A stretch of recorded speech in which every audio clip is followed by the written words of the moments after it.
Hey YouTube, it's Jay, and today we're going to talk about some table analysis. So I did a video on table analysis actually a few years ago where I go really in depth about how you do basic table analysis, how you that algorithm that you use to determine the best chance of winning the game, and how you approach figuring out a table and understanding what the options are and where they could go. So I'll put a link to that video below. I go really in depth in it. Just as a refresher, the steps are: do you have a shot on your ball? If you do, great. If not, where can you duck? So let me just give you the basic steps. They are: can I see my ball? Can I make my ball? If the answer to that is yes, then we proceed further. If the answer to that's no, then we just have to figure out a safety right then. There's no purpose in doing the rest of this. Okay, next step. Are there any problem balls? Where are my problem balls? When I say problem balls, what I mean are balls that don't have a pocket, balls that are going to be very difficult to leave, things like that. Balls that are going to pose a problem. And there's usually one ball in just about every rack that is a potential problem in every 9-ball rack. You get racks that are wide open, but typically you get racks where if you're listening to the commentators, they say, well, if he can get from the 4 to the 5, then he's going to be out, right? Well, the 4 to the 5, that problem is how do you leave that, and you need to know those things going into this. So now you define your goal. So what is your goal in what you're doing? Well, the goal is, it could be I'm going to run out. It could be I'm going to play safe. It could be I'm going to play 2 balls to get position on a safe. It could be I'm going to play these 2 balls to break out my problem. It could be any kind of goal that you have, and you have to define that goal before you get too far into it. Because if you don't define that goal, you get into this case where you're shooting a ball and then you go, oh no, what do I do now? Well, if you have a goal, you already know what you're trying to accomplish. The next thing after that is to execute your plan. And then after each shot, you reassess. Am I still on my plan? Is my plan still possible? Or did I get out of line so far that my plan's not possible and I need to rethink the whole table and redefine my goal? So those are the basic steps. And what I'm going to do today is we're going to shoot a few racks. I'm going to break them. I will break the balls. This is 9-ball.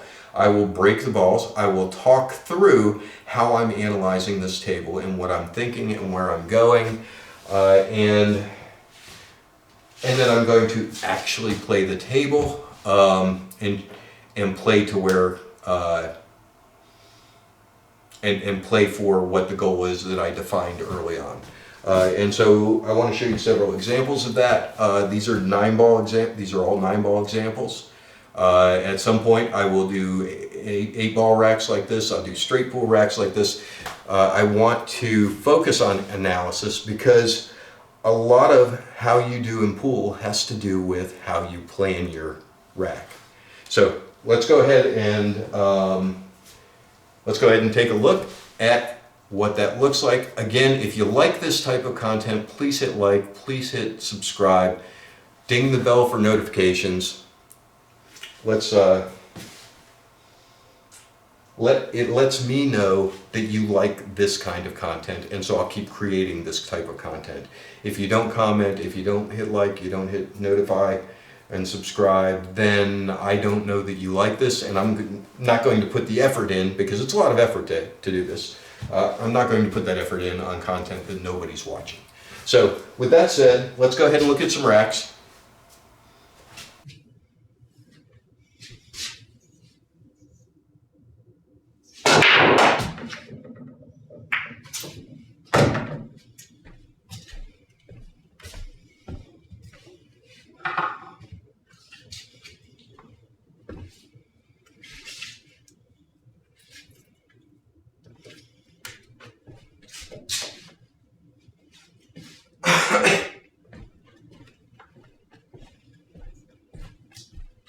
All right, so broke, good break, 2 balls on the break. Go through our process. Can we see the 3 ball? 3 balls first ball. Can we see it? Yes. Can we make it? Possibly. We've got a low percentage bank to the opposite corner that we could play.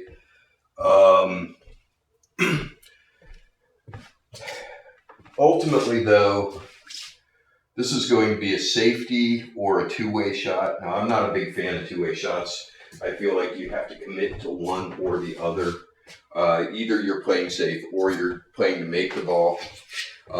You can hedge your bets by saying I'm playing safe, but if it falls in, I'll have a shot. Or I'm playing to make the shot, but if it falls in, I'll be generally safe. But you have to commit to one or the other. Either you're going to try to make the shot or you're going to try to play safe, and you can hedge with the other. Now, in this case, if I tried to cut the 3 down there, the cue's just going to fall on the side. So there's not enough room to control it. There's not enough room to spin it and get away. So I'm going to play this safe, but I'm going to play it safe back here so that in the event that it does fall in, which it actually won't, because I'm going to have to play flat to get back behind the 5, and I'm going to have to hit it kind of soft. So the shot here is to play for the safe. You don't play to make this ball. Now let me bring something up. I hear it said all the time that you play the table and not the player. I'm going to tell you that is absolutely false. Okay.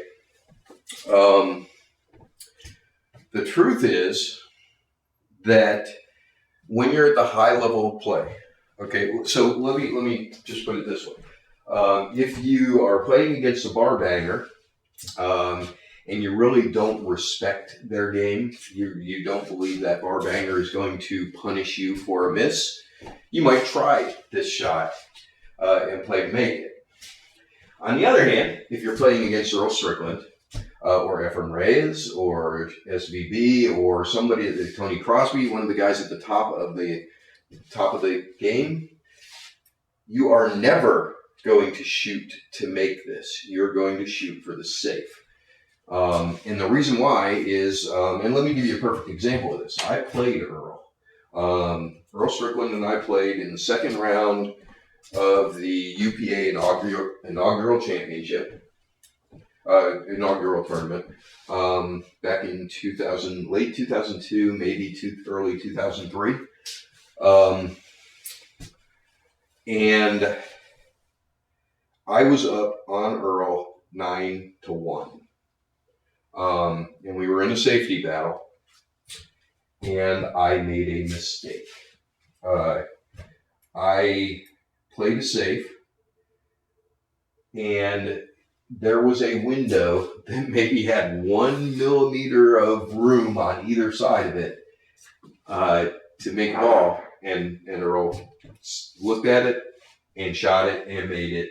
Earl ended up winning that 11-9. That missed safety. From that point on, I never had a shot. It was, if I was shooting, it was me frozen behind the ball somewhere. Ultimately, I think it was at 9-8 or 8. I think Earl had 8 and I had 9. I got my last shot of the game, and it was a jump. It was a very, very well executed safety, me behind a wall of balls. The one ball was tied up. It was after the break. He played safe off the break. The one ball was in a small cluster of balls. There was really no way to get at it from the rail, so I ended up jumping at it. Unfortunately, I didn't think about it, but we were playing on Granito cloth, which, when it's brand new, Granito cloth is extremely slick. You see all those massive, cue ball, hits a ball, rolls out, and then jerks back with the draw kind of stuff. And I didn't think about what the effect that cloth would have on my jump shot. It was a pretty routine jump shot, actually. It's one that I had shot all the time. I was really comfortable with it. For me, it was high percentage to make the hit and to control the cue ball after the hit. But because of the cloth, instead of grabbing the cloth and hopping over like it normally does, it slid forward and up. It was the strangest thing. I nipped the top of the ball that was blocking and gave Earl ball in hand, and he ran out the next 3 racks, and the game was over. What I'm getting at with that is when you're analyzing these, you have to take into account the player you're playing. If I'm in a bar or I'm shooting just kind of for fun, I might go for this 3 ball. In fact, I probably would go for the 3 ball. If I'm in a tournament, I am not going for this 3 ball. I'm playing for the safety. I'm just going to draw the cue ball back into this pocket here. I might even draw it straight back into the 6, let the 3 ball come to the end rail somewhere down here. Probably not, because I've got a weird angle to do that. I'll probably just draw to get behind the 5. There's no way I'm shooting this shot against an Earl, an SVP, or anybody that's at the top level of the game, because that one miss is going to cost me multiple racks, and it may mean I don't get up to play again in the tournament.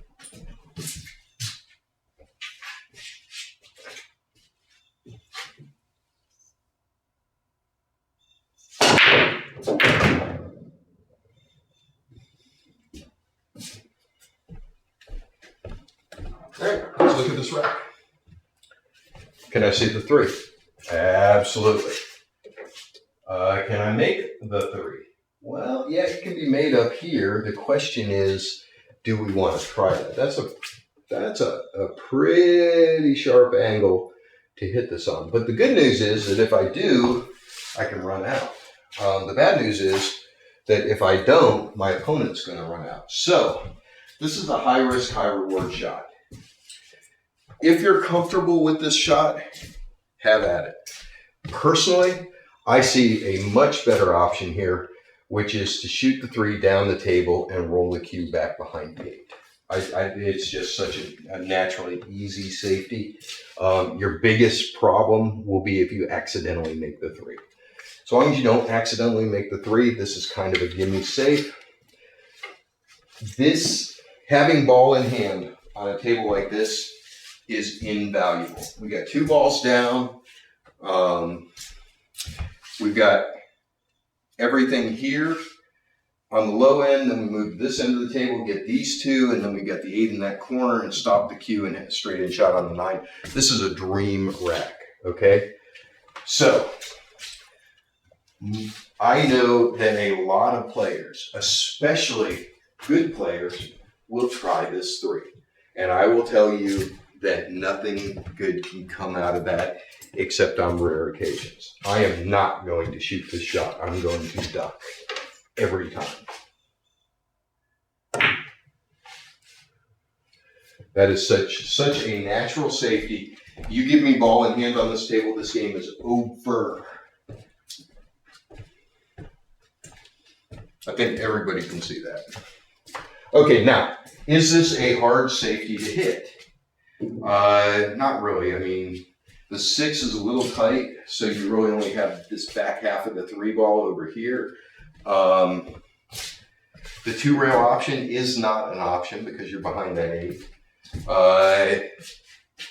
You really only have one way to hit this. And if you miss it, it's game over. If you hit it, it's still probably game over. So that safety is the shot there. There is no way you shoot that 3. Not if you're serious about it. If you're having fun, have at it. If you can make the 3, which I could make that 3. That 3 was not an impossible shot. But if I do make it, the cue's coming over here, and then what do I have on the 4? Nothing. I'm fighting. Now I've got to cut the 4 thin in the side, which turns the cue loose and sends it up the table. I have to come 4 rails to get my leave on the 5. The smart play there is that very, very simple safety we just did.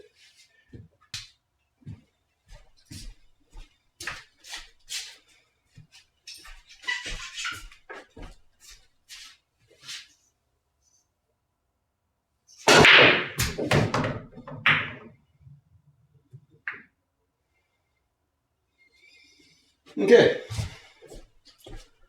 let's analyze this table. So question number 1, can I see the one, and is the one makeable? Well, I can see it. I'm going to have to swerve to get it. If I was using my old cube, this would be a no-brainer for me because I know the deflection really, really well. I know how much it will spin to the left, and how much to elevate. I can try it here. I could also, this is a full table jump basically. If I wanted to do that, I only have the very smallest edge of the 7 in the way. I could also play the 1 for the cross corner bank, although the 2 is very close to coming into play for that. Yeah, I'd probably try to swerve this to make the 1.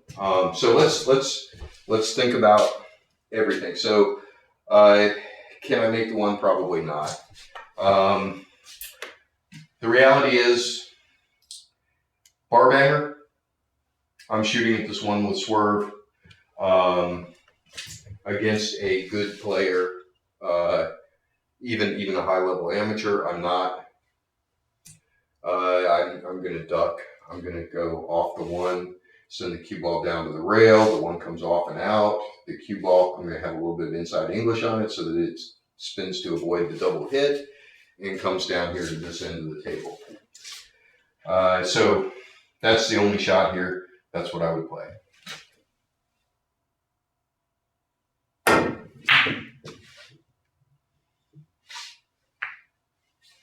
And I blow it. All right, so let's assume the opponent just did that to me. Now let's think through the plan from here. Okay, so I can make the 1. So now my goal is going to be the 9. It's going to be to finish the rack. So I want to be over here for the 9, which means I want to be on this side of the 8, which means I really want to be on this side of the 7. I could be on either side of that 7 and get there. I could be over here and roll forward too. It's probably easier to roll forward. So you'll play for the 6 to be down here, past the 9. Now I really don't like doing that because it leaves me the chance that I underhit it and putting the 5 in the corner. If I underhit it, I'm going to be behind the 9. I don't want that to happen, so I'm going to have to overhit this a little, which is going to put me down here. I have to assume I'm going to be here. To do that, I need to be basically straight in on 5, which means I need to be somewhere in here to shoot the 4, come off the rail for the 5. So I want to be on that side of the 2 with an angle so that I can hit and either come straight up or I can come off the 2 rails and out. Either way, I want to be on this side of the 2 is preferable.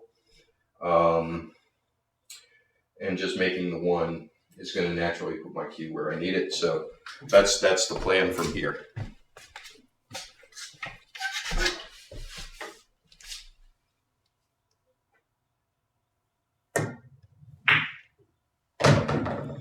And I hit it exactly wrong. Maybe I can still see that too. Oh, got lucky there. All right, so just straight up the table like I planned. Okay, got my angle on the 4.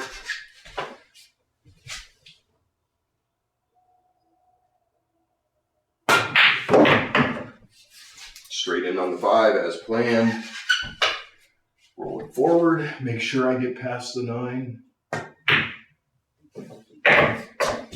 Okay, exactly right. All right, so I'm going to hit the rail and come out here for the 7.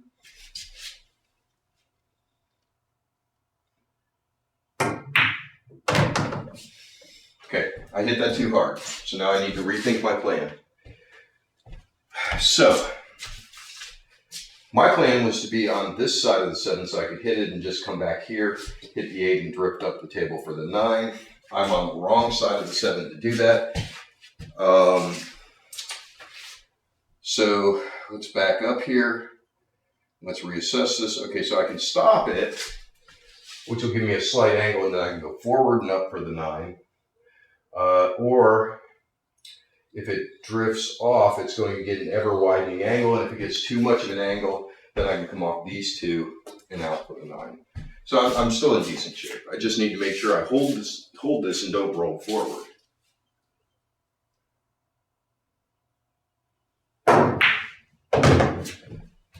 Okay. So now I've got an angle where if I just roll up and out, I get to the 9, or I could go the 2 rails. I'm kind of in the middle. I could go either way. I think I just roll up and back.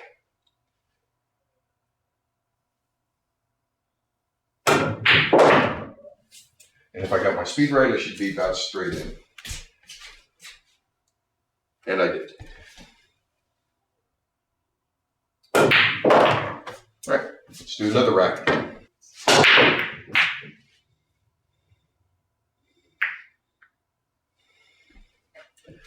All right, let's look at this rack. So my opponent has just broken this rack open. We assume that it was my opponent because otherwise it's his shot and I'm doing nothing. All right, so let's look at this. First thing, can we hit the 1? Yes. Can we make the 1? That's a little bit of a thin cut, but the answer is probably yes. Okay, so let's work backwards. We will put the 9 in that corner from the leave on this side of the 8. We'll shoot the 8 to get out here. To get down here, we'll shoot the 7 in and we'll roll the cue off the rail and up as close to this rail as we can. Well, actually, I kind of like we're going to shoot the 7 in from this kind of angle with top left so the cue ball hits and spins down for the 8. We can deal with this and just draw up if we need to. Okay, so how do we get this angle on the 7? Well, we need this angle on the 6 so we can shoot the 6 in, come off the rail and out for the 7. Or shoot the 6 in and come with the famous Z shot into the 7. To get on this on the 6, we need to be down here on the 5, shooting the 5 in and just rolling up. To get down here on the 5, we need to have this kind of angle on the 4, so we can shoot the 4 in and come up. Remember, the 1 will be gone at that point. So hit the 4, come off the rail, and come down. We got the 8, making sure that we don't accidentally scratch. So to get here on the 4, we have to look at this 3. Is this 3 a problem? Not really. Okay, so we could be down here, shoot the 3 in, come off the rail to get our leave on the 4. To do that, we need to be almost straight in on the 2. We can shoot the 1 in and come out for the 2. This really all hinges on making that 1. Now, the question on that 1 is, should we be playing safe or should we be shooting it in? And the answer to that depends on you. If you're comfortable with this shot, shoot the shot. If you're not comfortable with the shot, play the safe. There's a lot of safety options here. There are a ton of safety options here. So you could shoot the 1 into the rail and spin the cue ball down here. The 1 goes off the rail down to the end rail, and you end up with the cue back here. Even if it's out here, it doesn't matter, behind the 2-9-3 wall.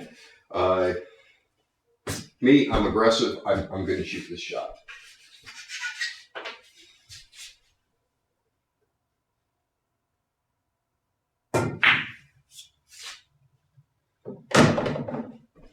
Okay. Now I want to shoot the 2 in and I want to roll forward. Now the downside to what just happened is I do have an angle on the 2.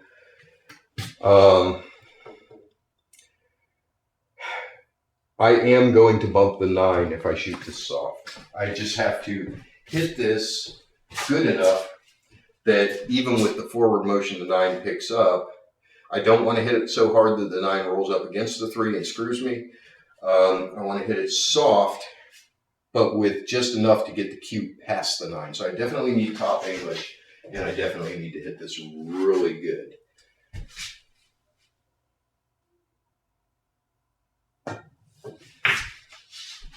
Ha! Got past it. Okay. I'll take that. All right, so we're still on plan. We've got the angle we wanted for the 3. We're going to cut the 3 in. We're going to come off the rail and over to leave an angle on the 4. And we need a pretty good angle. Okay, so we don't want to be like here. We want to be out here so we can hit it, come off the rail, and spin down for the 5.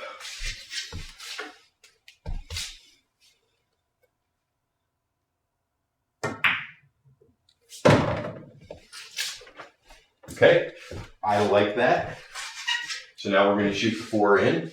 We're going to come off that rail and spin down for the 5. We need to make sure we get past the 9. We're not in any danger of scratching because the 8 is in the way. We do not want to hit that rail, this rail, and end up behind the 8. We just want to make this in, get over here so that we can shoot our 5 in and come up for the 6.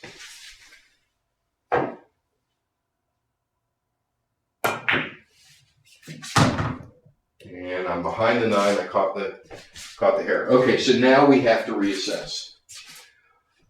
What are we going to do now? So at this point, pretty obvious I'm going to have to duck somehow. So how am I going to duck? Well, when you're playing safe, you want to hit.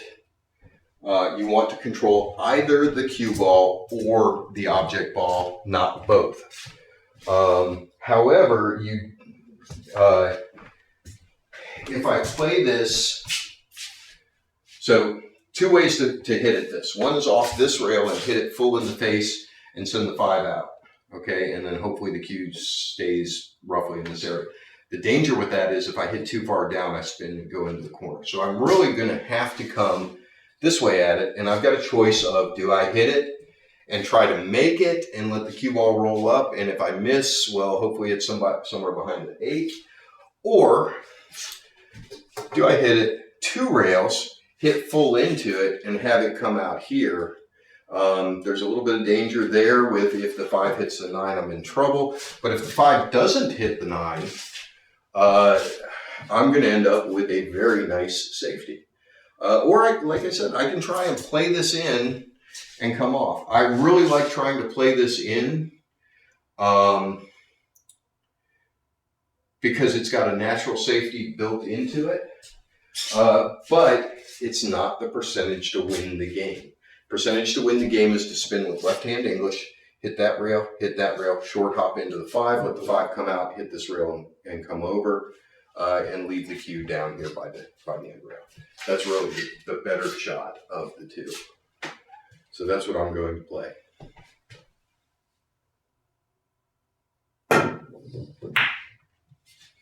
Okay. Did I sell out? Yeah, probably. But it was still the highest percentage to win the game. So they can play. So here's an interesting thing. The interaction of the balls, I'm actually on the right side of that 5 to make this tough. So shooting the 5-8 combination means hitting it here, which means the cue ball comes this way and nips the top of the 9 and it comes over. The 5 ball, oops, back. The 5 ball is going to come off the face of the 8 and go this way. So this is actually fairly safe. Now, is the player going to play the 5-8 combination? Of course they are. There's no way I turn this down, not for the win. But leaving it could be a little interesting. You can put top English on this.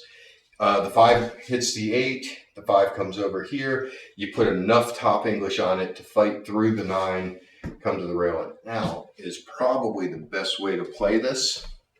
And if you get lucky with the top English, the 9 actually goes in. It's close, but I don't think it does. I'm more concerned about make sure we make the 8 ball. The carom is there for the 9. Don't get me wrong. The carom is here for the 9.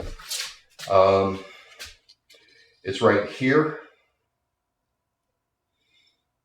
That's the angle that you would have to do. The problem with that is that if you do that, you do not make the 5, and if you miss the 9, you leave me with the 9 sitting in the corner. So you don't want to do that. You want to go ahead and make the combination and try to fight through for the leave on the 5 because we're going the wrong way. So we want to go up there.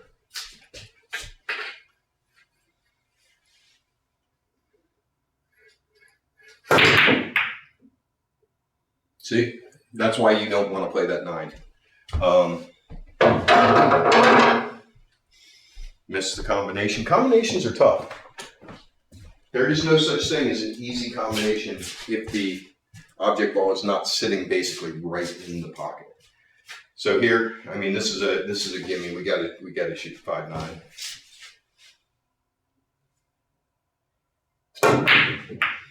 And by the way, you'll notice I hit that with pace. The reason I hit it with pace is because if I miss and the 9, if I miss, I don't want the 9 sitting right there for my opponent. Okay. And now we're out. 3 rails to get down here for the 7, and we should be out on this one.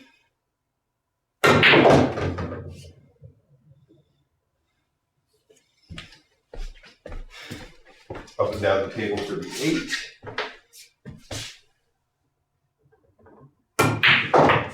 Make sure we do not hit this all the way to the rail. We do want enough room, enough angle to be able to come back for the 9.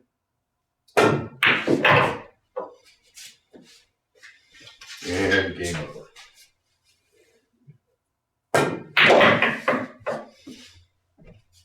So, next rack.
Okay, so let's talk about this table. All right, let's talk about this table. So I have broken balls. First question we always ask, can I see the 1? Can I make the 1? The answer to both of those questions is yes. Now, next question we always ask ourselves is, do we have a problem ball? And the answer is yes. This 3 ball is a problem ball. Now, could I do a combination and make the 6? Potentially, depending on where I leave it and how hard it is. I'm definitely not going that way with it. I can potentially play to be on this side of the 3 and shoot it up the table. But there's a lot of things that have to go right for that. So for me, my plan here, because we always want to have a plan, right? My plan is make the 1 down there, make the 2 there, and then play the safe off the 3, sending the 3 to the end rail and the cue here. Why do I want to do that? Well, it removes the problem by putting the 3 down here, and it potentially gives me a ball in hand because cue is back here, and there's no good way to get to that 3. Now you're having to do a long table 2 or 3 rail kick to get to it. We talk about, you hear me talk about percentages a lot. And I talk about percentages meaning the highest percentage to win the game, not the highest percentage to make the shot I'm looking at right at the moment. So for me, number 1, I'm going to shoot the 1 here, right, which is going to drift the cue ball out this way naturally. So I'm going to have to draw to get behind the 2. If I am unsuccessful in getting a good shot on the 2 in the side, I can always hit off the 2, let it hit the rail and come out, and roll the cue back behind this and bump the 6, leaving the 3 between the 2 and the cue ball, and also still eliminating my problem ball. So I've still got a good option there too. Ultimately, my biggest challenge here is make the 1. I am not going to try to get out on this one. There's too many things I have to do, too much English that has to be put on the ball. I am not trying to get out on this. Forget about trying to play perfect. That's what you have to be here. To get out on this, I would have to shoot the 1 down there. I would have to draw the cue ball back here. I would have to shoot the 2 up there, draw back between the 3 and the 4, or bump the 4. Hopefully not too hard, because that'll send it in the corner pocket. Get back on this side of the 3, shoot the 3 up there, stop the ball, shoot the 4 here, draw back for the 6, shoot the 6 in, come off the rail and out for the 7, 7 in, off the rail, out for the 8, preferably on this side of it, shoot the 8 in, just draw the cue ball so it just comes up here, shoot the 9 in. Too many things have to go exactly right in this area. So you know what? I'm not even going to try for that. My analysis of this is we need to play safe. And we need to fix our problem before we go attack it. And the best way to fix a problem is to make your opponent shoot at it, right?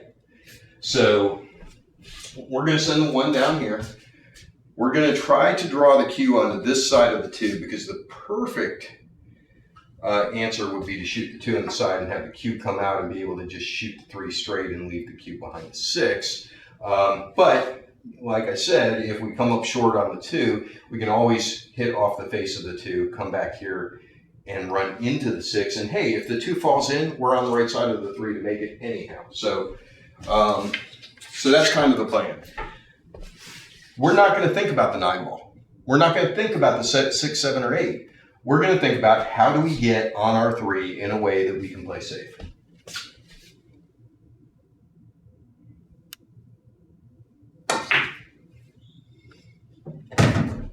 Okay. Now I've got a choice. I can play for the 2, or I can send the 2 to the other end of the table and come off the 6. If I play for the 2, my cue's going to come off the rail and out. I've got to be really, really careful. It's a really delicate shot. I can do that. It's actually not too bad to make it. So I need to hit it here, which means that the cue is going to come this way towards the 3. That's perfectly acceptable. I'm going to hit this really soft anyhow. Or I could just play the safe. You know what? Let's show this both ways and see how hard it actually is to play this shot.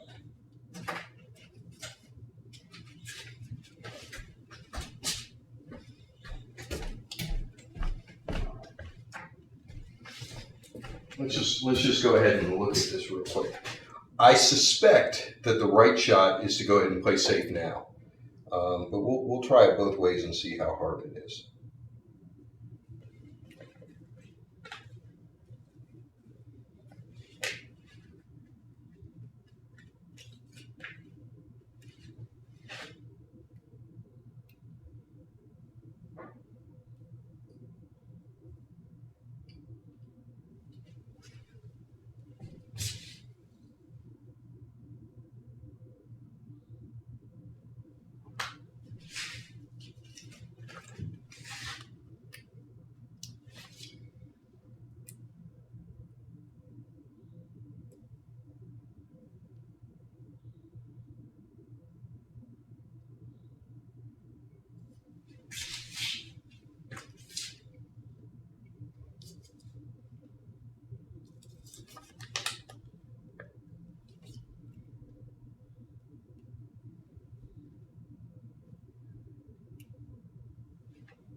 Okay. I think I put the stickers a little bit too close, which is why you see the balls moving like that. But let's shoot this both ways, just for the sake of argument. I actually made this harder because I moved the number. All right, so first let's try and just slow roll that 2 on the side and see if we get a good safety lead. Well, you do have to actually make it, but you can see even as soft as I hit it, that came out. So I'm probably right in that I should have marked the cue ball too. So I guess I was about there. So the easier shot is to come that way and try to get behind the 3. Again, I wanted to hit that a little bit harder. I had that soft shot in mind.